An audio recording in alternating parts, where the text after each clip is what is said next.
Gireklamo sa tag-iya sa usa ka imnanan ang tulo ka mga sakop sa LGBTQIA+ human maguba ang ilang kabtangan tungod sa gihimong showdown. 410,000 pesos ang nihimong danyos. Tungsayran sa live report ni Fem Marie Dumabo. Fem?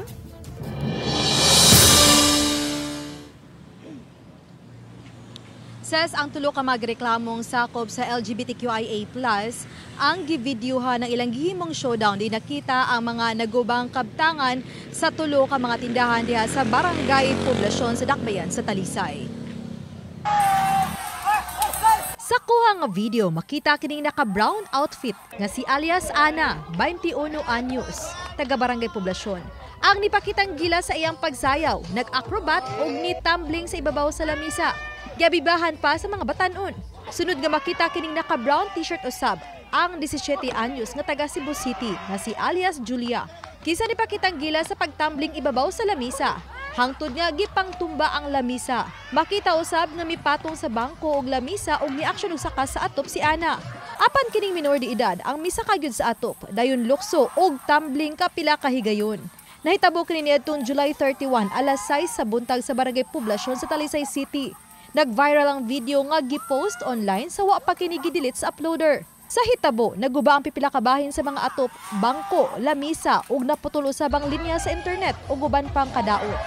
Niadtong Agosto 4 gipatawag ang mga anaas sa video. Lakip na si alias Paula, taga Barangay San Isidro sa Dakbayan sa Talisay. Siya ang nakaitong og t-shirt nga miabiba sa duha kinsa makita usab sa video. Matod di Fe Gonzales, gad vocal sa Barangay Poblasyon, nga moabot matod pa sa 410,000 pesos ang danyos nga namugna. Nasuta nga launa pa lang sa kadlawon, nag-inom na sila.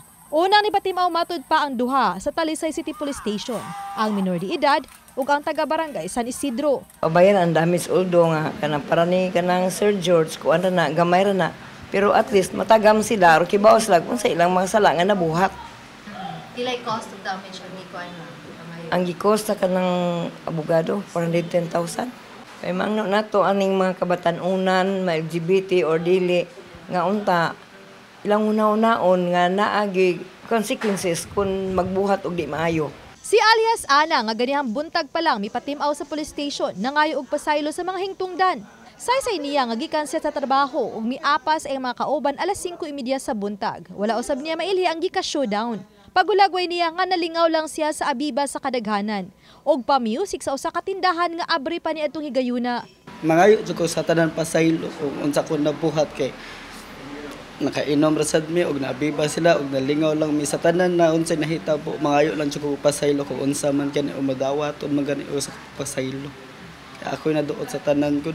Gitataw di Police Lieutenant Colonel Myla Maramag ang hepe sa Talisay City Police Station nga paaboton una nila ang reklamante kung mapasaka ba og kaso apan sigurado ang opisyal nga mapaubos sa community service ang mga batan-on aron maliksyon. Sincere naman makita man nato gid kung unsa ka sincere pod ang kuano ato ang igsuon and then tulo man ning sila kabuok. I believe nga magkuan pod og public apology pod ang duha. Later on magkuan mi mag-meeting mi with CAP and all the concerned as to how we will do the community service nila. Samtang wa usab matud pa gitolerate sa federasyon sa mga LGBTQIA+ sa Barangay Poblasyon ang nahimong sayop sa mga kaubanan. Ani maglingaw-lingaw magkanang inom-inom naamang gyud na ang kanang kiat, naamang gyud na ang kuan labi na og kanang masubraan. Pero ato lang ibutang sa kanang sakto nga lugar nya kanang magkuan sa ta mag-set sa ta kanang limitations.